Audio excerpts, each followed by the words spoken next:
Hi, I'm Becky Meagher, and welcome to Transitions, Body, Mind, Spirit. Transitions. We have been through so many transitions in our life, and I like to use the metaphor of triathlons, something that I still do. And in a triathlon, the first thing you do is swim, and then you get to the transition area, and then you get on your bicycle. And after that, you get in the transition area again, and then you run. So what we have today is a prime example of how different people started one thing and then another and another. And it's amazing what a creative genius mind can do. And we have a pretty interesting person that is here. Pretty interesting.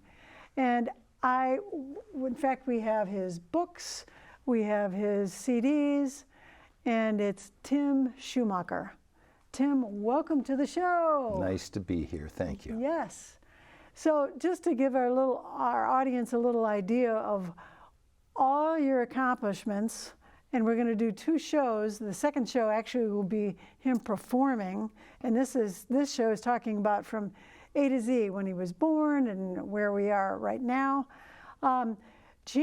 You've done video production. Mm-hmm. You are a songwriter. Mm-hmm. You've had songs cut by real people that mm-hmm. make records. Mm-hmm. All right. You're an author of a couple books, and you are a teacher. And you also speak French fluently, which is very cool. I used to. Well, it's been many, many years, but yes. The accent's still here. I've forgotten the yes. vocabulary a lot. So let's kind of start at the beginning where you started, which was in Iowa, right? Mm-hmm. You were born in Iowa, mm-hmm. and your mom and dad, tell us about how your upbringing is as a kid. Well, first of all, I want to say I don't feel like I've accomplished much. I've done a lot of stuff. Okay. But at some point, I've never really sat back and said, oh, I accomplished something. I don't think in those terms. It's a constant work in progress, mm-hmm. and I just do my best, and I just try to show up and go from there. In terms of my parents, I was the firstborn, and Daddy had just graduated from the Lutheran Seminary in Dubuque, so he was a brand new pastor, and they sent him out to this little suburb of Des Moines called Windsor Heights that had dirt streets. Wow. And told him to start a congregation. Hello. From zero. Yeah, nothing. And I think he canvassed that whole area for like 2 or 3 months, and there came Sunday services, and 3 people showed up. Whoa. And he was like, for a nickel, I would have gone anywhere, done anything. But several things were the result of that. The first of which is we didn't have a lot of money. We lived in a little house up by Drake University. And Dad was never around. Oh. And I remember it'd be evening, and Dad wouldn't be there, and I'd say to Mom, "Where's Dad?" And she would just say, "He's at a meeting," as if I knew what a meeting was. And to this day, I've disliked meetings, unless I'm in charge. If I'm in charge of a meeting, it goes pretty well. It's all quick, and it's done. But I just have this thing about meetings, and I think it's because that's where Dad was, and he... Different meetings. And of course we had, well, no one had TV back then. Right, you said you didn't have a TV. We didn't have a radio. You didn't have a radio. We didn't have a record player. Wow. So music was Mother's singing. She was a music major. Oh. And she'd been one of the first at this college where I eventually went to, up in Waverly, Iowa. And she was in one of the first choirs there, and their choir now is very well known. They're a big musical place, and if with any kind of luck, I used to teach songwriting there. With any kind of luck, I'll be teaching it again this fall.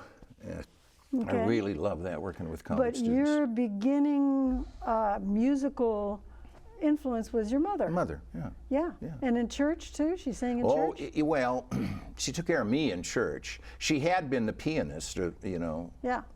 but they got someone else because she had to take care of me. Okay. And Mom said that whenever Dad started his sermon, I'd go right to sleep because his big, beautiful voice was comforting, I think. So there I am, and there Mom was. And, Wow. yeah. So when did you write your first song? I wrote that's a good question. Yes. When I was in about 5th grade, we had a wonderful music teacher at the elementary school where I was going, which was Lakewood in Maple Bluff, Madison, Wisconsin. And she had a songwriter in one day. We had an assembly. And in comes, and now that I think back on her, she was a songwriter. You know, the hair was a little disheveled and the clothing was a little everywhere. She was all clean and nice, and she was a songwriter. And she talked about, she had just written a song that Patience and Prudence were interested in, but you probably don't remember Patience and Prudence. It's a sister act, and their big hit was Got Along Without You Before I Met You, Gonna Get Along Without You Now. Which I liked. Anyway, and she talked about writing songs. Well, it never occurred to me that songs were written. Oh. I never knew that that was a thing to do. Okay. So I went home, and I could play the piano a little bit at that point. Mom did not want a guitar in the household. She thought it was like a hick instrument, you know. Oh, wow. I know. Well, so, but I wrote my first song then. 5th grade? Yeah, 5th or 6th. All yeah, right. yeah. No training or anything, but I'd heard enough songs. I was really into pop music, and that was Elvis and Belafonte, and I mean, you know, come on. And so then I took about 10 years off, having written one. From songwriting, yes, 10 yes. years, from 5th grade. Well, I knew I could do it. I could do this and didn't do it. Yeah. And then I got back into it when I was in high school. Okay. But there was still nothing around to learn from. There weren't any books how to write songs. There was no net. There were no television shows. There was no YouTube. Was there live music and? Well, I was live music. Okay, you could we be had your own. we had a group. In but high school. but we did covers. Right. Yeah. And so. So let's fast forward. Sure. You went to. You were in Iowa, but then you went to Madison, Wisconsin. Moved when I was in 4th grade. Okay. And then you're in Madison, and then you go, well, what about college? So you started college. Well, I went to the University of Wisconsin High School on the University of Wisconsin campus, private school. And so we had college professors come down, and the campus was our playground, and UW is a pretty special campus. And so I enjoyed that very much, and the next step was easy. You just went to college instead of went to high school. So I did a semester there, and then my dad had the opportunity to go over and work in France. And so I went with him. You know, I didn't want to stay. My God, 2 years in France. Come on, I was 18. Wow. So that's how I got to France. And that's how you learned the language. Sure, on the street. I did go to university, but I didn't really lean into it. You know, they were just big lecture halls and this guy speaking French. I was like, but Jake, my friend who went along with us, he had spent 4 years learning French, so he knew French very well, and he was kind of helpful about it. And I sang with him in the group with Tracy, so we were very close. Okay, and then you were by this time in a group. Were you singing in France? We'd been in a group, and no, we never sang anything in French. We sang. No, in France. Oh, in France. Oh, no, Were you doing music? We did. We would go to radio stations, and Pete, who could speak French, would explain a song, and then we'd sing it. You know, and he'd tell in English. And then we'd sing it in English. Yeah. In yeah, France. Yeah, in France. Okay. And we tried to get Tracy over there. Tracy Nelson. Who is a blues well-known singer. blues Oh singer, man, yeah. and still is. And I got to releasing plug her albums. album. I got to plug Life Don't Miss Nobody, which has gotten rave reviews and is out there, and you should buy it. It's absolutely brilliant. Willie Nelson is on it. She did a song with him many years ago and got back together to do Honky Tonkin', the Hank Williams Chestnut. and there's all sorts of wonderful artists and singers on there. So just came out, rave reviews, get it. Anyway, so Tracy stayed back, and at that time she was even taken off on her own. When we were in France, she went down and did a blues album in Chicago. And then shortly after I came back, she went out to San Francisco. Okay, but we're talking about you. So Well, okay, yeah. All right, so you're in France, you spent 2 years there, learned French, and the looming draft of Vietnam War was there, so you came back to the States and Just to get into college. and you were back in college. And I got a draft notice, and it came on thin paper because I was out of school for a month. The University of Wisconsin didn't start till January, and we got back just before Christmas.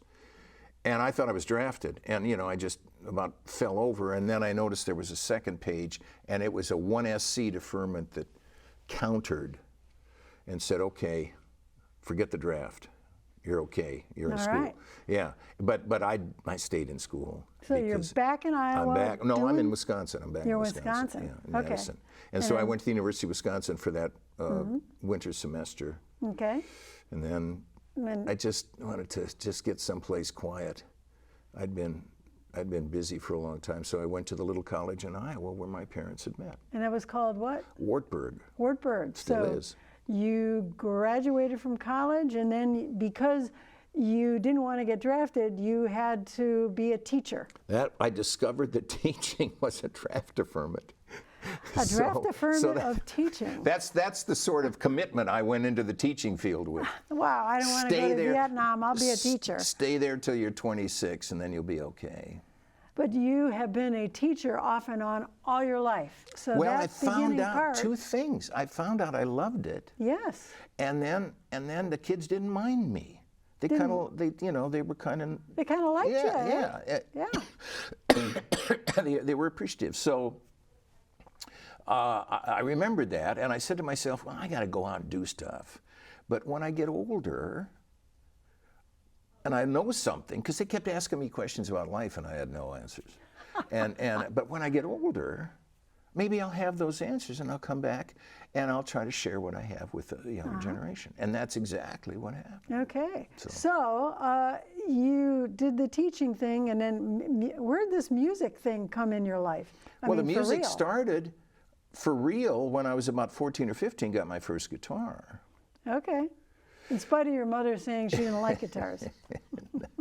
She'd never heard of Segovia, I guess. And see, the kid next door had a television. It's magic. And I would go there Saturday mornings. They had about 4 straight half-hour shows for kids. And one of them was Roy Rogers. Oh. And Roy Rogers, before he even started acting and doing, movies and stuff, put together the Sons of the Pioneers. So in every show, there was a little segment where he sang a song with the Sons of the Pioneers. And there was a guitar. And I was mesmerized by the guitar. And they had an accordion. And of course, they did Western stuff, Western music, which was beautiful.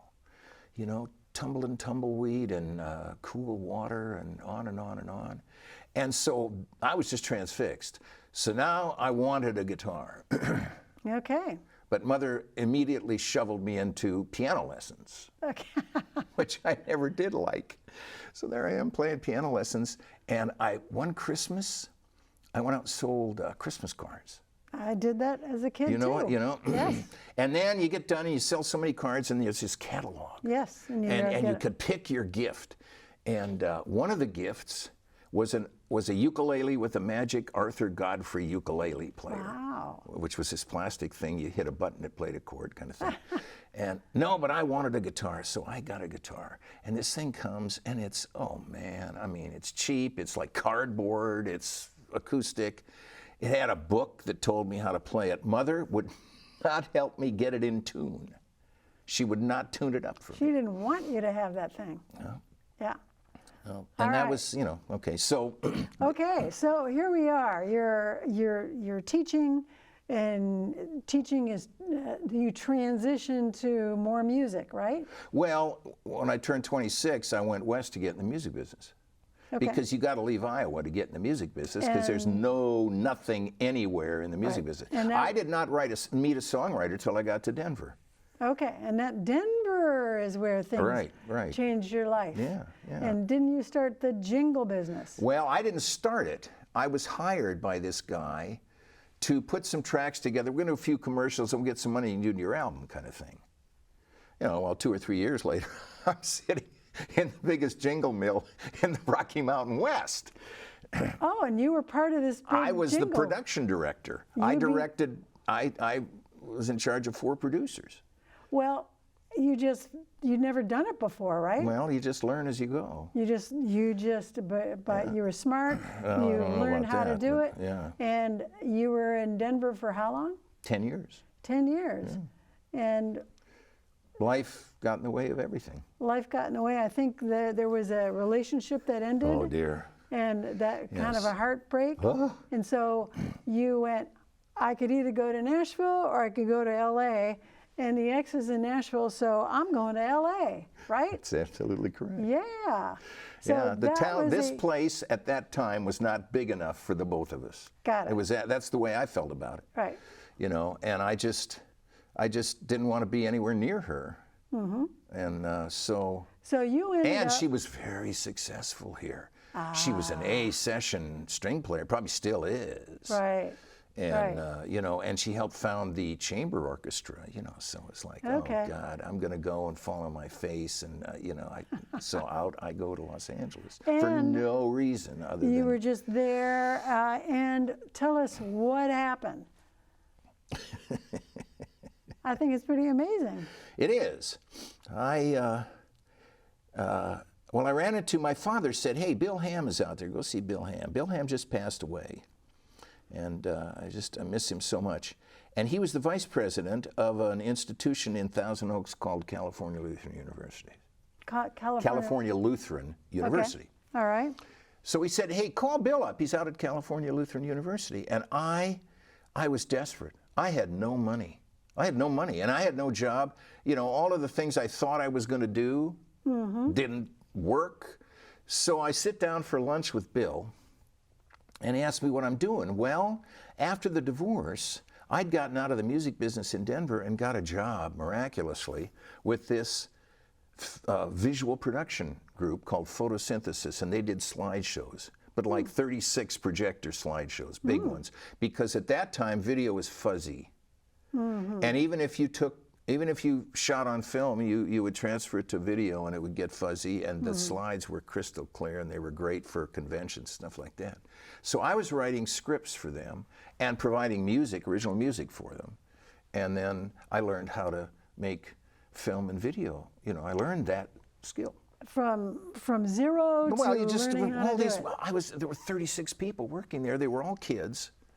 And they were wonderful, and I learned from them. Yes. Yeah. So fast forward again, you started your own company, and you did videos mostly for colleges. That's right. And well, see, I say to Bill, Bill says, what are you doing now? Still doing the music thing? I said, well, you know, believe it or not, I'm not. I thought I'd disappoint him. I say, I've been doing visual production stuff, you know, videos and things like that. He says, we need one of those. Yes, opportunity. Next thing I know, I'm talking to a fundraiser. I'd never done that before. And they needed for me to put together like a 10-minute show that would explain why they were raising the money. For a college? For the college, for California Lutheran University, actually. So within a week, I'd signed a contract. And now I'm working against a deadline, not knowing much of anybody in LA, where I was going to get the post-production done, where it just solve one thing at a time, and they're out in Thousand Oaks. So there was one fellow from Photosynthesis that was out there. Or there were two, actually. There was a photographer and then a guy that did graphic design. So I got a hold of the guy that did the graphic design, and he knew a post-production house, and it all slid together, and we all put it together. And this fundraiser worked for a company of fundraisers, and they had other jobs. Wow. And the next thing, boom, boom, boom. Isn't that amazing that from that, you didn't really know what you were doing, and you made it up, and you did it, and more business came, and you were there how many years? 10 years? 13 years in LA. 13 years in LA, and were highly successful. And I think we're going to be showing a clip of the one you did For Murray State. For Murray State College that has the beautiful rowing sequence. Rowing sequence that is supposed to be spectacular. Their crew. Yeah. Well, they were very proud of that because rowing had been kind of a New England sort of Ivy League thing. And they had female, or women, forgive me, women rowers in addition to the men. In fact, I don't even know they had men, but anyway. So we need to move on here because we're only in the one part of your life, and then how many years were you doing that? And then you decided to leave LA. Well, the music was there all the time. All the time I'm doing that. This is financing the music, and then of course the Russian thing came along. And the Russian thing, okay. I was financing that too. We don't have a whole lot of time to get to the rest of your life, but briefly, you helped a Russian rock group, is that right? I was trying to get a major label deal for a Russian rock band. And their backer was Richard Murdoch? Rupert. Rupert Murdoch. No. Let me straighten around real quick. We got 6 minutes, so. Have we done 22 minutes already? Yeah. How? Yes, I know. I'm trying to keep you on your life. We will have a second show. Well, I met I met guys in Russia. I kept going back and forth from LA to Moscow, flying. Amazing. And I did that for 6 years. And I met Boris, this wonderful guy, and he managed bands. And he came up with this band. I didn't know it at the time. They were from the Ukraine. Okay. So I got there in '89, which was my third trip, and the whole atmosphere had changed because revolution was in the air. Yes. These people were openly saying this is crap. You know, they were griping. Yeah.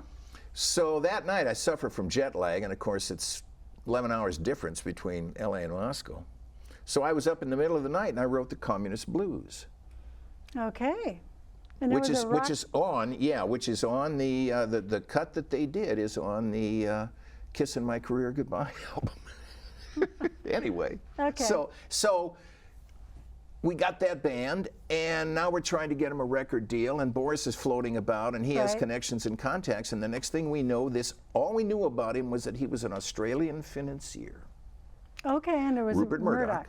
And he wanted to start a record label. Yes.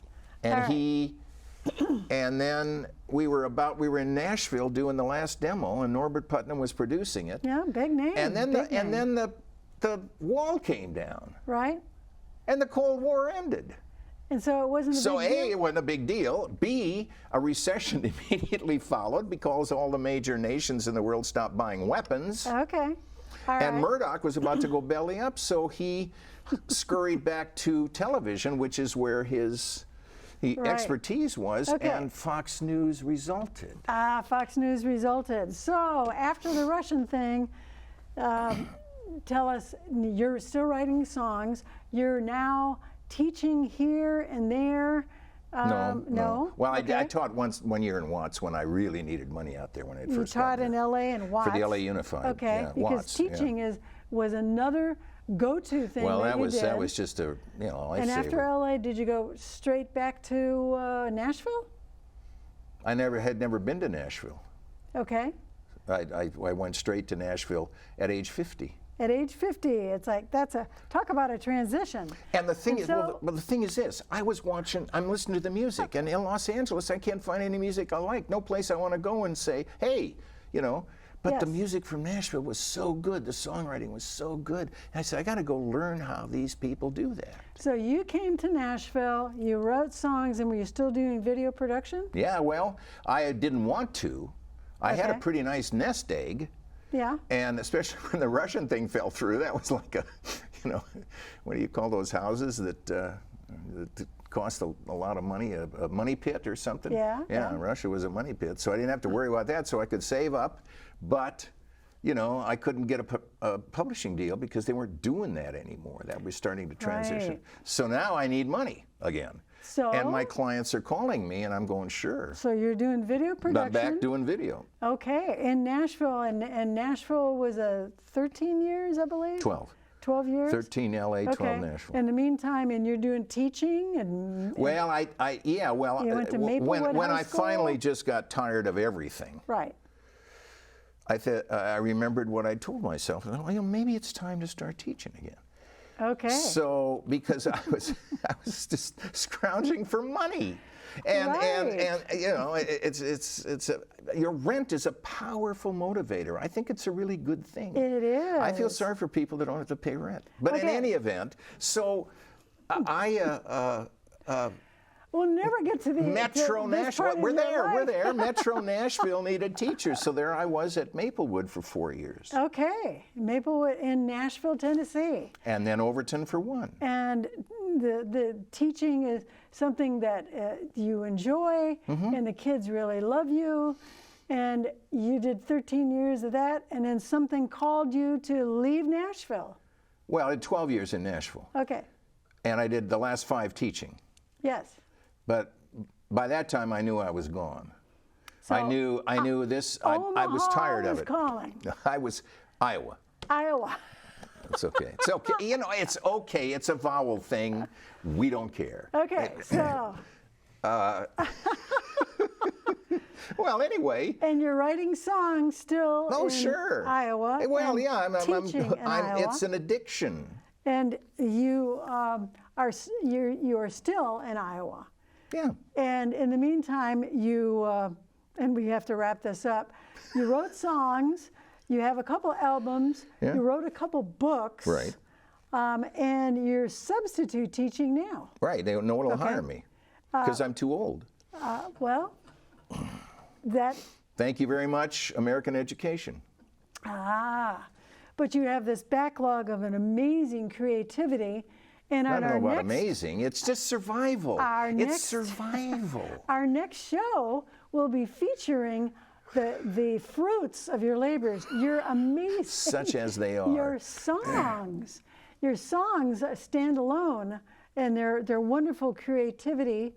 And not everybody can get out a guitar or whatever and write a song. And you have albums full of songs and have 2 books.